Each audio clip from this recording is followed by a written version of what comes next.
تمہارا پروردگار خوب جانتا ہے کہ تم اور تمہارے ساتھ کے لوگ کبھی 2/3 رات کے قریب اور کبھی آدھی رات اور کبھی تہائی رات قیام کیا کرتے ہو، اور اللہ رات اور دن کا اندازہ رکھتا ہے۔ اس نے معلوم کیا کہ تم اس کو نبھا نہ سکو گے تو اس نے تم پر مہربانی کی،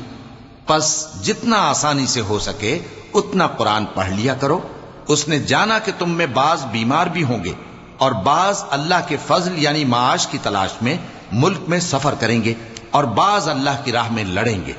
تو جتنا آسانی سے ہو سکے اتنا قرآن پڑھ لیا کرو، اور نماز قائم کرتے رہو اور زکوٰۃ ادا کرتے رہو اور اللہ کو نیک نیتی سے قرض دیتے رہو، اور جو عمل نیک تم اپنے لیے آگے بھیجو گے اس کو اللہ کے ہاں بہتر اور صلے میں بہت عظیم پاؤ گے، اور اللہ سے بخشش مانگتے رہو، بے شک اللہ بخشنے والا ہے، مہربان ہے۔